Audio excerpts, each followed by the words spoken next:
Hello guys and welcome to ND buddies once again. तो geography questions की series 4 आ चुकी है और आपका इंतजार यहाँ खत्म होता है बिकॉज हमारे जो इम्पोर्टेंट क्वेश्चंस हैं उसकी सीरीज कंटिन्यू करते हुए हम लोग स्टार्ट करेंगे और आपकी CDS, NDA, FCAT और SSC जैसे जो एग्जाम्स हैं वो क्रैक करना और भी आसान हो जाएगा अगर आप इसी तरह इन क्वेश्चंस की सीरीज के साथ बने रहते हैं। सो बिना समय बर्बाद करते हुए we'll start with our first question. Okay, so the question is South Arcot and Ramanathapuram receive over 50% of their annual rainfall from which one of the following? Is it A. Southwest monsoon, B. Northeast monsoon, C. Bay of Bengal branch of summer monsoon or D. Western disturbances? So the question says कि जो आपकी south आर्कॉट और Ramanathapuram districts हैं उसमें 50% जो rainfall होती है वो कौन से मॉनसून से रिसीव की जाती है। तो आपको पता होना चाहिए कि साउथ आर्कॉट और रामनाथपुरम जो है वो आपके तमिलनाडु के डिस्ट्रिक्ट है। सो अगर आपको ये पता चल जाए कि ये जो डिस्ट्रिक्ट्स हैं वो इस स्टेट पे लाई करती हैं तो इट्स वेरी इजी। मॉनसून आपको पता चल जाएगा कि यहाँ से कौन सी मॉनसून विंड्स होके जाती हैं। तो they are none other than your north east monsoon. आप यहाँ मैप में भी देख सकते हैं कि आपके जो अरेबियन सी से जो विंड्स होते हुए जाती हैं वो आपके तमिलनाडु पे भी रेनफॉल करते हुए आगे मूव करती हैं। So no doubt north east monsoon इस क्वेश्चन का सही जवाब होगा। Okay, so moving on to the next question. द 8 degree channel separates which one of the following? So it's a memory based question. इसमें मैं आपको सारे चैनल्स के बारे में बताऊंगी और 8 डिग्री, 9 डिग्री, 10 डिग्री चैनल ये सब कौन सी आपकी कॉन्टिनेंट्स को सेपरेट करती है, कंट्रीज को सेपरेट करती है। So option A India from Sri Lanka, option B Lakshadweep from Maldives, option C Andaman from Nicobar islands और option D Indira point from Indonesia. Now look at the map here.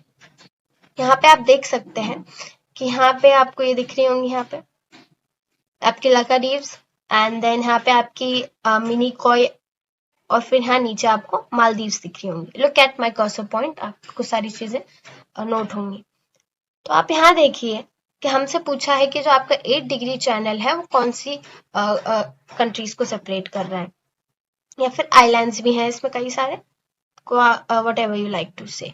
सो यहाँ पे ऑप्शन बी लक्षद्वीप आइलैंड्स होगा फ्रॉम योर मालदीव्स, क्योंकि आप यहाँ पे देखिए कि नीचे आपको मालदीव्स दिख रहा होगा, यहाँ पे लक्षद्वीप दिख रहा है, तो ये इन दोनों को जो सेपरेट करती है वो आपकी 8 डिग्री चैनल है। ठीक है, सो और यहाँ पे लक्षद्वीप और मिनी कॉइल को जो यहाँ पे सेपरेट कर रही है यह आपका 9 डिग्री चैनल है। और यहाँ पे आप ये देख सकते हैं कि अंडमान एंड निकोबार आइलैंड्स को जो चैनल सेपरेट कर रहा है इट्स योर 10 डिग्री चैनल। सो आप यहाँ पे भी रीड कर सकते हैं और इस तरह से आप रिवाइज करें कि आपका जो फर्स्ट 8 डिग्री चैनल आता है वो आपका लक्षद्वीप आइलैंड्स और मालदीव्स को सेपरेट करता है। Then is your Minicoy, okay, वो आपको बाकी सारे लक्षद्वीप के जो छोटे छोटे आइलैंड्स हैं उनसे आपको सेपरेट करता है and that's your 9 degree channel. और आपको जो 10 डिग्री चैनल है वो आपका अंडमान को निकोबार आइलैंड से सेपरेट करता है। तो ऐसा जरूरी नहीं है कि 8 डिग्री चैनल ही पूछे, कोई भी चैनल पूछ सकते, तो हमने सारे आपके चैनल्स यहाँ पे कवर कर लिए। सो आपको आगे से सारे चैनल्स के सेपरेशंस पता होने चाहिए। Okay, moving on to the next question. The question says match list 1 with list 2 and select the correct answer using the codes given below. Okay, list 1 says industrial town, transport town, mining town, garrison, and list 2 में सारे उसके आपकी cities हैं Visakhapatnam, Bhilai, Singrauli, Ambala, cantonment town. Okay, आपको पता होना चाहिए कि इंडस्ट्रियल टाउन का किससे होगा, ट्रांसपोर्ट टाउन कहाँ पे होगा। तो ये आपकी जो जोग्राफिकल नॉलेज है उस पर डिपेंड करता है, बट ये बहुत इजी भी है। अगर आप देख सकते हैं कि आप एवरीबडी नोज, जो भी ज्योग्राफी और एनडी के प्रेप कर रहा होगा, कि ये जो इंडस्ट्रियल टाउन भिलाई है ये तो हम 8th 9th स्टैंडर्ड में पढ़ते हैं कि आपका जो भिलाई रीजन है वहाँ बहुत ज्यादा इंडस्ट्रीज हैं, इसलिए मेनली उसे इंडस्ट्रियल टाउन कहते हैं। तो हम लोग पहले तो ये कर सकते हैं कि ए का हमारा भिलाई 2 होगा। सो ए का 2 से हम सी और डी को एलिमिनेट कर देंगे बिकॉज वो हो ही नहीं सकता। So that was easy. A और बी में से अब हमें चूज करना है। तो next moving on to your transport town. Transport town is okay, तो ऐसे आपका विशाखापट्टनम भी सिलेक्ट हो जाएगा। उसके बाद आपको माइनिंग टाउन और गैरिसन अगर उसके बारे में नहीं भी पता है कौन से इस एरिया में है तो कंफ्यूज होने की जरूरत नहीं है, because we have got our answer A. पहले एमसीक्यू और ऐसी चीजों में जो आपके मैच द फॉलोइंग वाले क्वेश्चन होते हैं, elimination is the best way.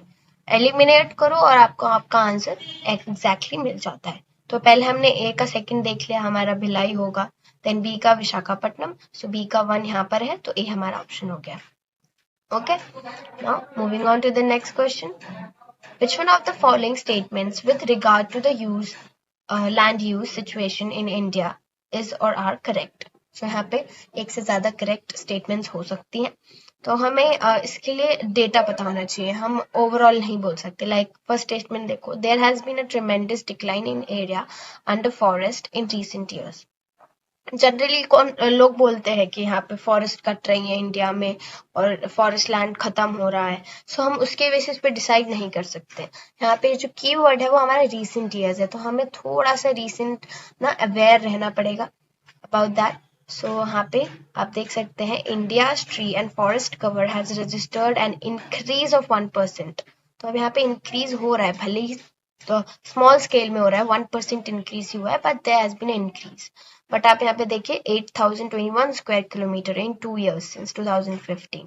So it's a old data, but according to that time उन रिसेंट 2 years में हुआ था इंक्रीज। सो ये जो डिक्लाइन वाली स्टेटमेंट है ये गलत होगी। सो हमारा ओनली 1 नहीं हो सकता, बी 1 and 2 भी नहीं हो सकता, डी 1 2 3 भी नहीं हो सकता, बिकॉज सब में आपकी फर्स्ट स्टेटमेंट है। सो अगेन हमने एलिमिनेट करके हमारा आंसर सी आएगा, 2 and 3। उसे भी हम रीड कर लेते हैं। The rate of increase in land use in recent years is the highest in case of area under non agriculture use. So it's right. Land such as barren or wasteland area under pastures and tree crops have experienced a decline in the recent years. So हो सकता है increment हुआ हो उस time. So ये statement it's correct. So decline हुआ था. So ये भी आपकी correct statement है, because हमें पहले ही हमारा answer 2 and 3 मिल गया by elimination method. Okay. Hope it's clear. Now moving on to the next question. Question number 5. Which one of the following was not a part of the strategies following by the Government of India to increase food grain production in India immediately after independence? Okay. Option A says intensification of cropping over already cultivated land. Option B, increasing cultivable area by bringing cultivable and fallow land under plough. Option C, using high yield variety seeds. Option D, switching over from cash crops to food crops. So it's a very easy question. आपको सबको पता है कि हमारी जो H5V seeds हैं वो green revolution के टाइम पे यूज की गई थी। सो यहीं से हिंट मिल जाता है कि आपका जो ग्रीन रिवॉल्यूशन है वो है आफ्टर इंडिपेंडेंस नहीं हुआ था इमीडिएटली, थोड़ा टाइम स्पैन के बाद हुआ था।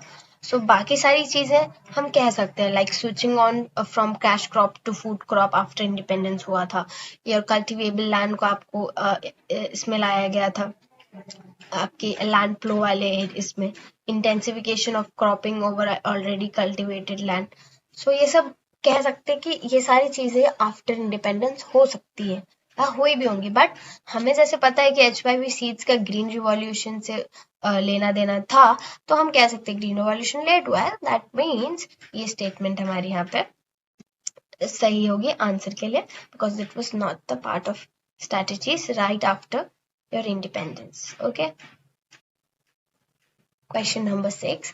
Which one of the following is a west flowing river? Again a very easy question. आपको सारी रिवर्स और इन सारी चीजों का नॉलेज होना चाहिए, तो मैंने यहाँ पे मैप भी लगाया है जिससे बाकी सारे रिवर्स का फ्लो भी आप देख सकेंगे।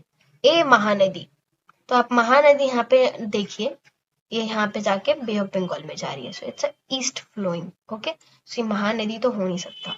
B Godavari, Godavari is again east flowing, यहाँ बे ऑफ बंगाल में जाके हो जाएगी। Then C Krishna, Krishna is again east. Then last option is your D Narmada, Narmada यहाँ पे आप देखिए, यहाँ पे महाराष्ट्र और इधर वाले रीजन में it's a west flowing river, so that means option D Narmada is the correct answer. Okay, question number 8. Khasi language is included in So your options are A. Munda branch of Astro-Asiatic subfamily. Option B. Mon Khmer branch of Astro-Asiatic subfamily. C. North Assam branch of Sino-Tibetan family. And D. Assam Myanmari branch of Sino-Tibetan family. तो इसमें आपको देखना है जो खासी language है, we all know कि वो ईस्ट रीजन में ज्यादा बोली जाती है, आपका जो असम, मेघालय, बांग्लादेश वाला एरिया है वहां पर। तो आप यहाँ पे देख सकते हैं ऑप्शन डी में ही है, Assam Myanmari branch of Sino Tibetan family. So ये ऑप्शन डी राइट होगा। बाकी आपका ये असम, यहाँ पे असम ब्रांच, नॉर्थ असम, यहाँ पे सिर्फ असम वाला रीजन कवर हो रहा है और यहाँ पे थोड़ा वाइड रीजन कवर हो रहा है, असम म्यांमारी। सो ये आपका राइट ऑप्शन होगा।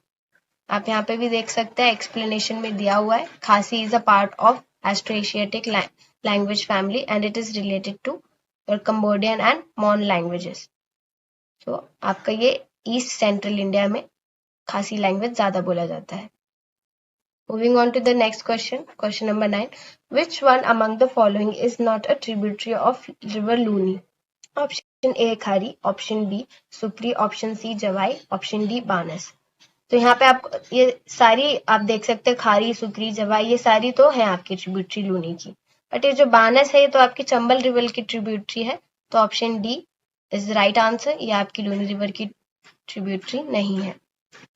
अब यहाँ पे देख सकते हैं लास्ट लाइन इंपॉर्टेंट है, the बानस is a river in Rajasthan in the western India and it is a tributary of your Chambal river. So accordingly आपका आंसर है। Now last question, question number 10, which one of the following passes links Lhasa with Ladakh? Option A Lanakla, option B Burzil, option C Babusar, option D Khyber। तो आपका जो लनकला होता है ये एक तरह से एक बाउंड्री है जिसे आप फॉलो करते करते आप लासा और लद्दाख के बीच का ये रूट समझ सकते हैं। इसे आप यहाँ मैप में देखिए, मैंने यहाँ पॉइंट आउट कर रखा है, लनकला आपका इस एरिया में लाई करता है। सो आपको ये पता होना चाहिए कि ये आपका लासा और लद्दाख का रूट है। So that's all. सो आज के लिए इतना ही, सारे क्वेश्चंस हमने यहाँ पे डिस्कस किए। सो इन सारे क्वेश्चंस को आप रिवाइज भी करें और आगे की सीरीज के लिए सब्सक्राइब टू आवर चैनल, जिससे कि सबसे पहला नोटिफिकेशन आपको ही मिले। Thank you.